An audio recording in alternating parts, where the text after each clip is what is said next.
Well, hello. We're starting from here, a different place, same old park, but we're not leaving from the towers in the UK. Man, I talked to some other people, and they said that there were sunfish in here. I don't believe it, but I saw it on that one app, FishBrain, and this is one of over 30 setups that I have. This is a Shimano Sedona. It's a decent reel, 4-pound test, and you probably can't get there. You could barely make it out.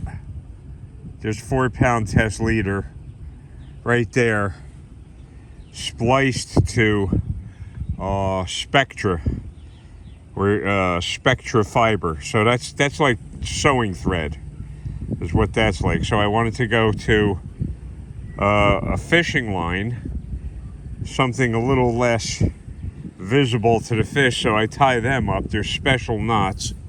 Let me see if I can even show you the knot. I'll pull that out. Here it is.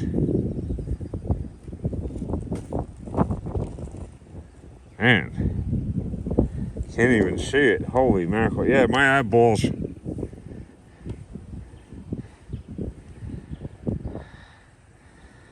Right there.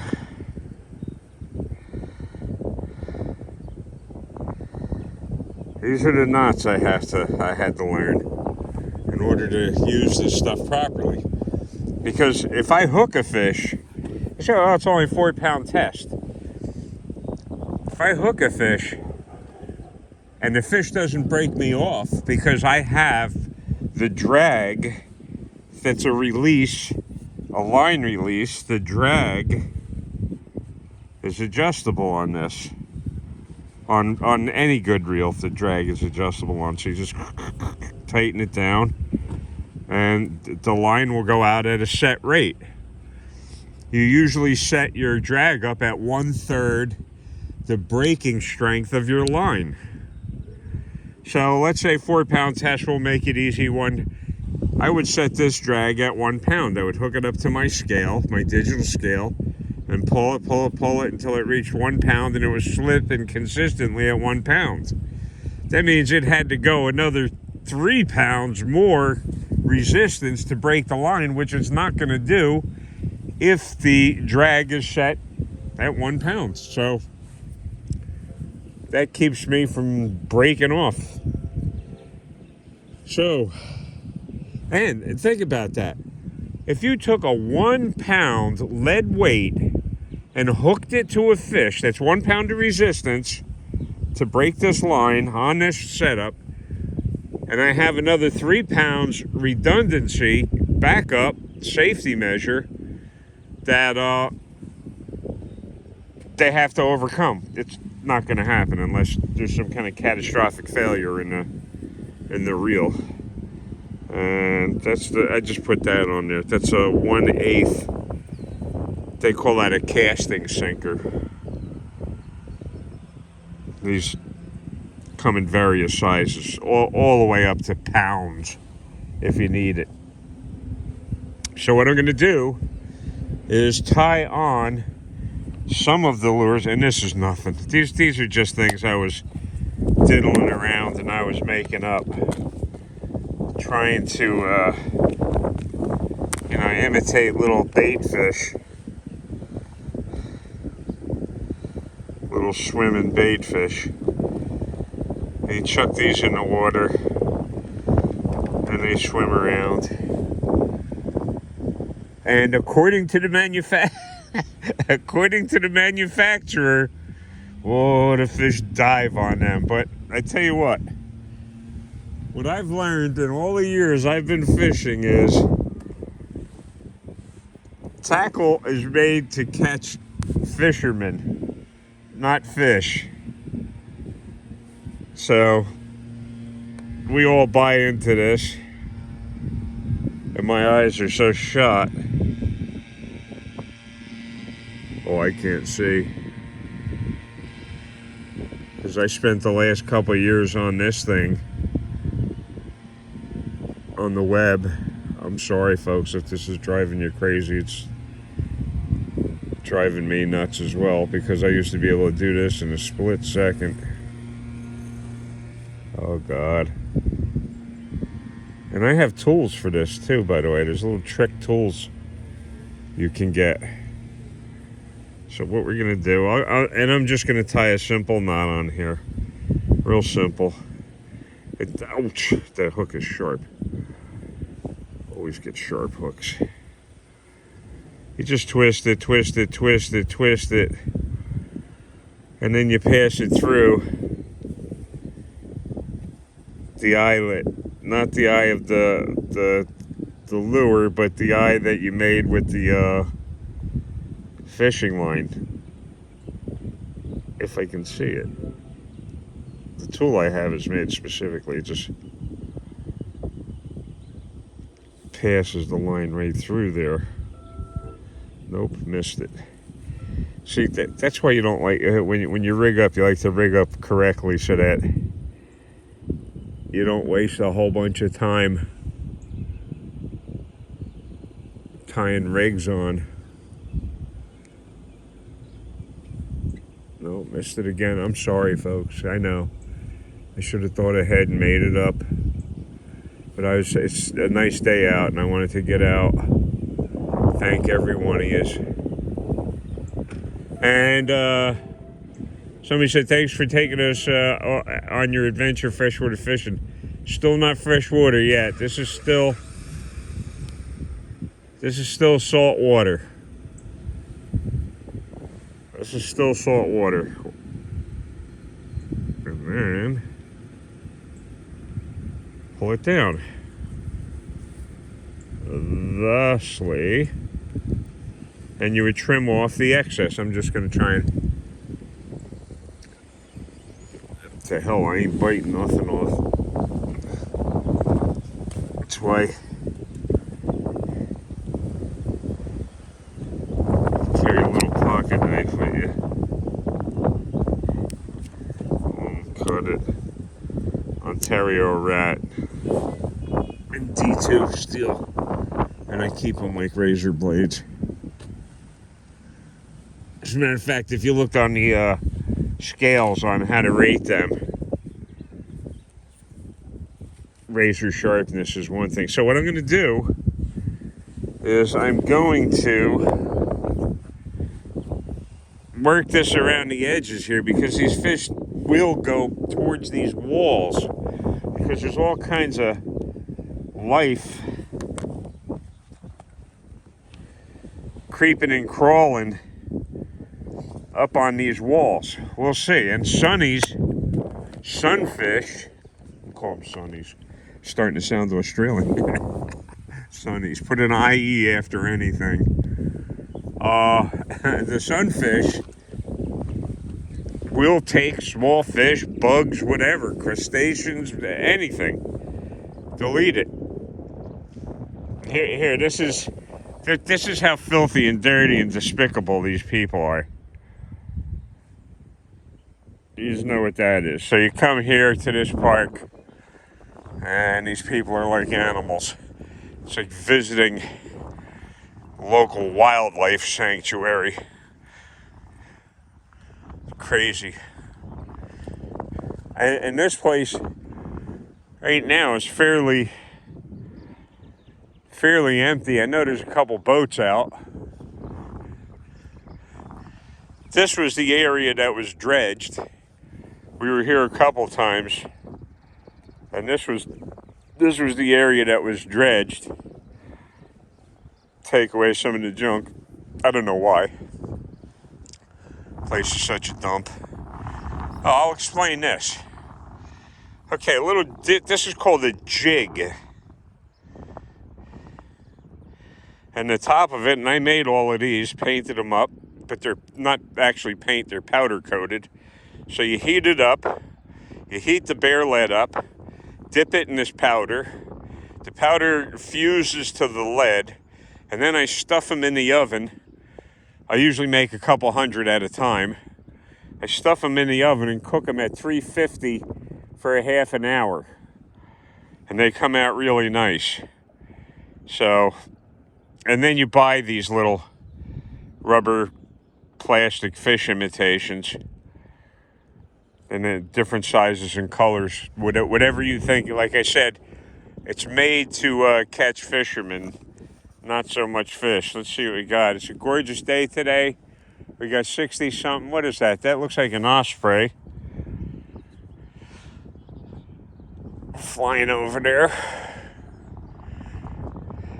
Sure is. There's a fish just jumped.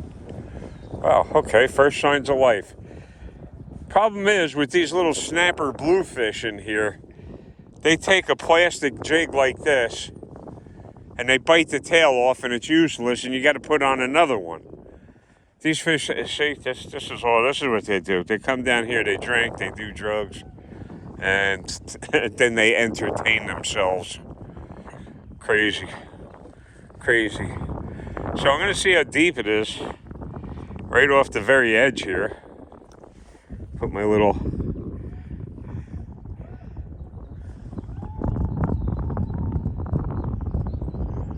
jig in the water.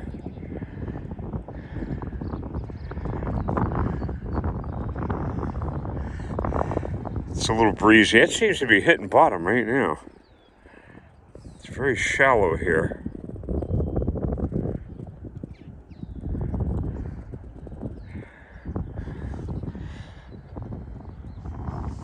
Let's see. And the line is a new line to me. The company is a Hercules. And it was pink. And I thought, wow, that's really cool. Have to get some of that. And like I said, it's 4-pound test. Where the heck? I can't even see my lure. Here it is. And these are spinning reels as opposed to bait casting reels, which I really like my bait casting equipment. And that throws that very nicely. You just reel it in slowly and see if anything wants to tap that.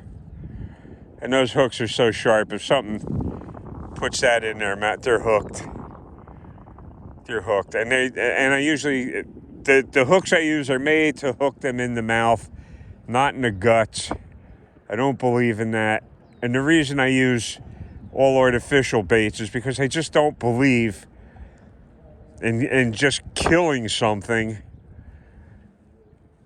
to to catch something that I intend to release alive. You're still creating death. So that's why I use artificials. And artificials, if you wanted fresh bait, it's hard to keep fresh bait alive. And these little lures look better than fresh bait. You can make them active, you can make them sluggish, you can do whatever you want with them. And why doesn't somebody leave diamond rings around here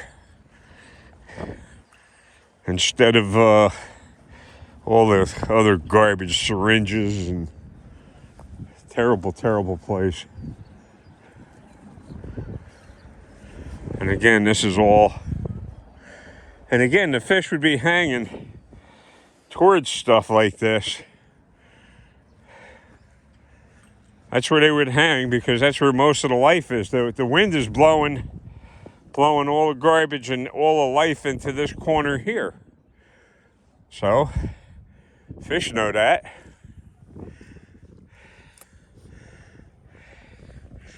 Reel it in. Oh, piece of... See, that's so terrible here. Nothing but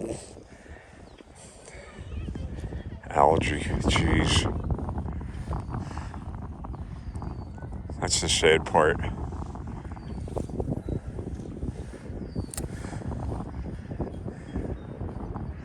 And this is a very, very light rod.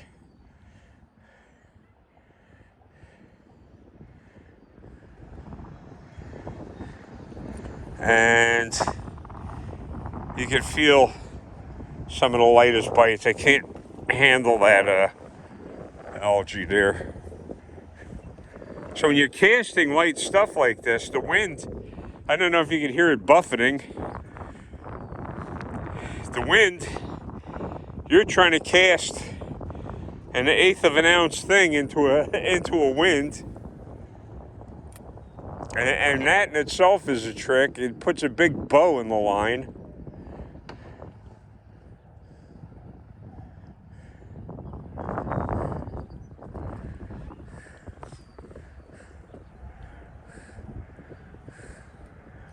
What do they say, by hook or by crook? I'll figure out if there's sunnies in here or not. See, that's on the bottom. That ain't deep at all.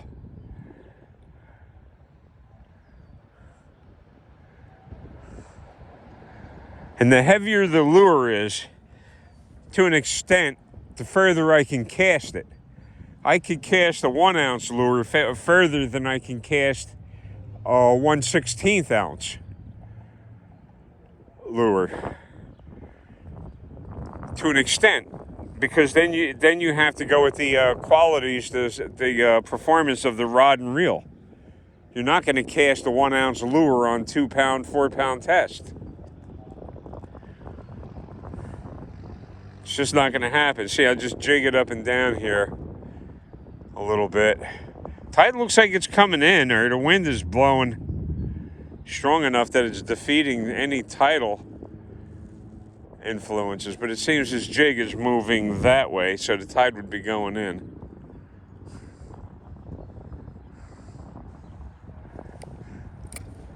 And then, why don't I throw it by where that fish jumped? I don't think I could reach that. But you always got to keep your eye on your property when you're down here. If they're out here playing rumpy pumpy in plain sight, your property is not safe. Think about somebody that would do that. They're crazy. They're just crazy. Doing stuff like that in public, my God. Really.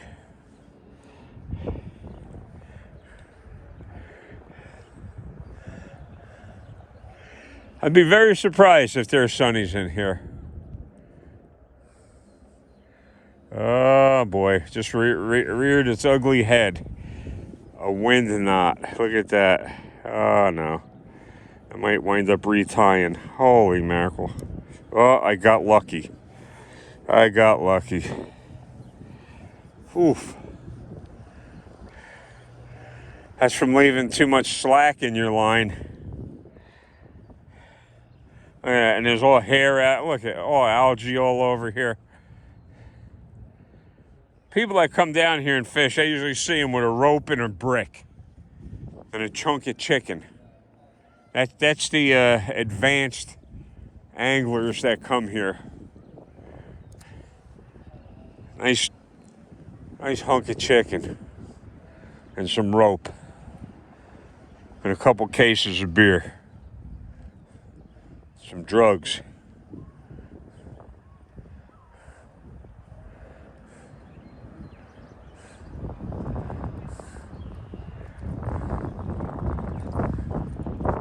And that does look like a struggling fish. It doesn't work as well as I would want, but they could have used a softer plastic when they made these up, and it would wiggle a lot better in the water. Sometimes they make these soft plastic lures out of plastics that are more durable, because most people won't buy more than one lure. Oh, and here, there's a site that I check in on because they were involved in some real criminal activities. THABO, Thabo and Ray. He was stopped on the highway. He was traveling from Georgia to get away from the hurricane damage. Yeah, I know. Well, it took him that long to get his stuff together and get out of there. I mean, that hurricane destroyed everything. So he's traveling. He's a black guy. And I think the cops see that he's a black guy in the car, say, oh, we'll stop him. And the windows on his rental vehicle were blacked out. So they couldn't see the monkey that he had. Really, a monkey. You'll see, Thabo and Ray. A monkey he had in the vehicle. But they saw a black man going down the street. And these are Crap Kicker County, Georgia someplace, I think, or Carolina. And they decide they're going to pull him over. But you got to have a reason. And he's obeying. The whole story's there. Thabo and Ray. I'll try and look at more algae and slime on this. Jeez. Just don't win. I finally get a chance to get out, and I'm fighting all of this garbage and trash and here. Beautiful, beautiful, wonderful people live in this area. Animals.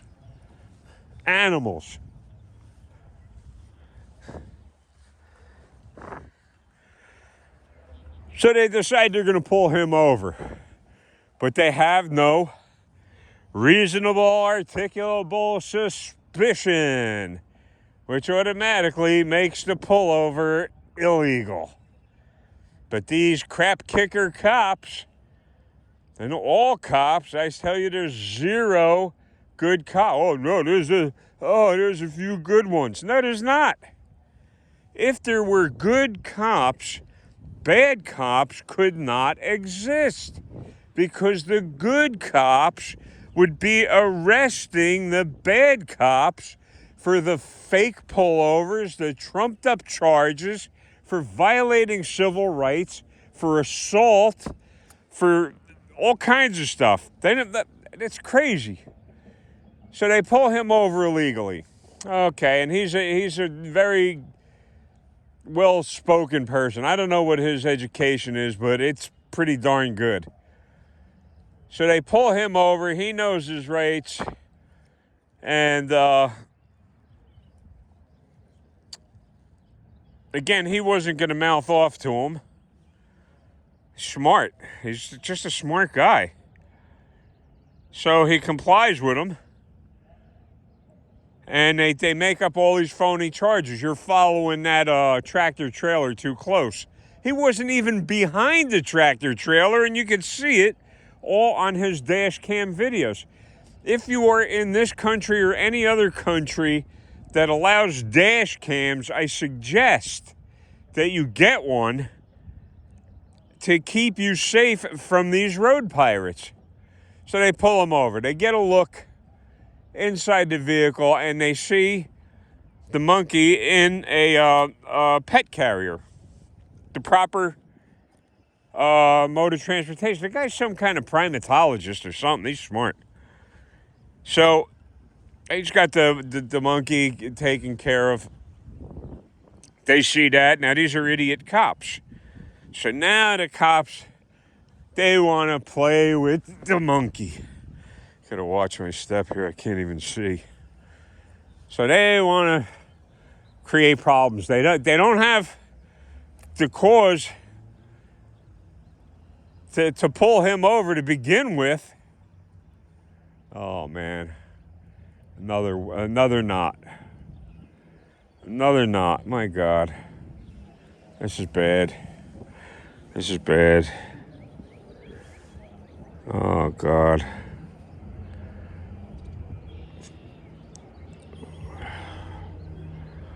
Sometimes you pull this the wrong way and it just breaks.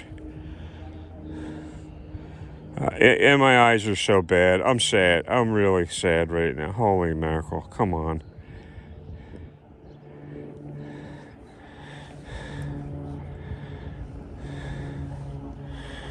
And there. Okay.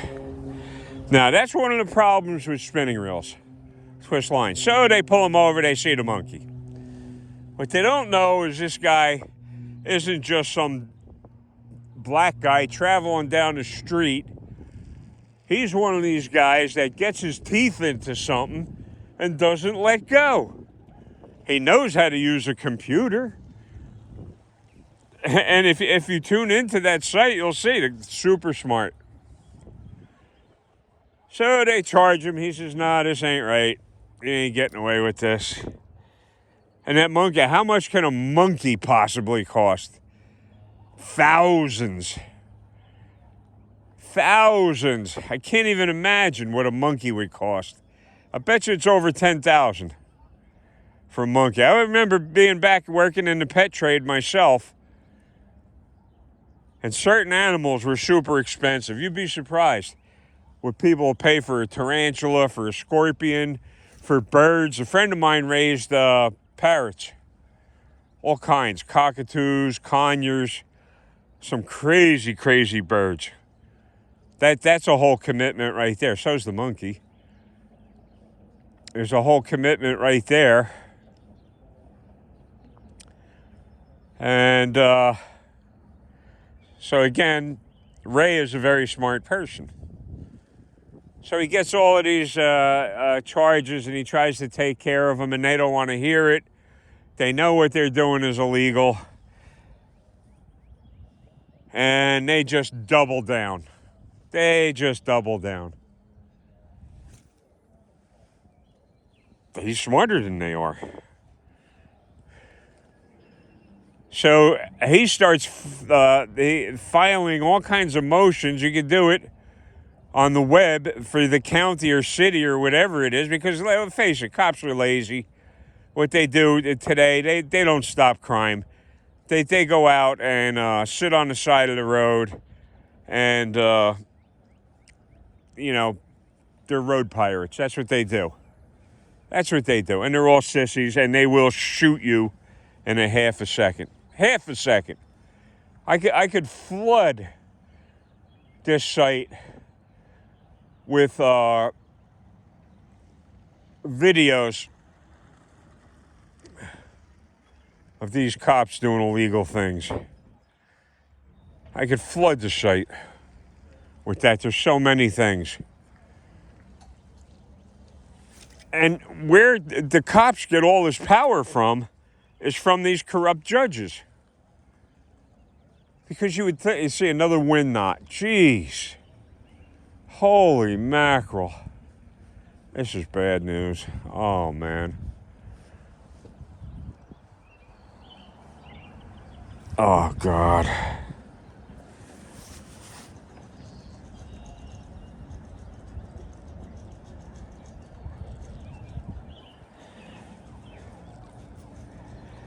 I'm getting lucky. And the reason that's happening is because that little tiny knot that I have going from the leader to the main line, it snags up on the main line itself and pulls out an extra loop with it at times. Especially being these lures are so light. Please, no more algae. So he starts filing these motions, and they start running all of this garbage on him. And he's just tracking these laws down one after the other. You can't do this because that's illegal, blah, blah, blah, blah, blah. And the prosecutor is some clown prosecutor from some failed college in Florida, one of the worst law schools in Florida. If you look at, I'll put the link in there. I remember to put that in there. And I'm going to thank you again for hanging out with me. Thank you. So the prosecutor legally isn't allowed to be a prosecutor. He doesn't have the certification to prosecute it yet. Everybody's a sucker. We just give them a ticket, you pay it, and you shut your mouth. That's what you do. You shut up. And that's what the police expect today. You just put up and shut up. Because all of these cops are dirty. I can tell you to Google stuff, and I tried to show you that when I was moderating on one of the sites.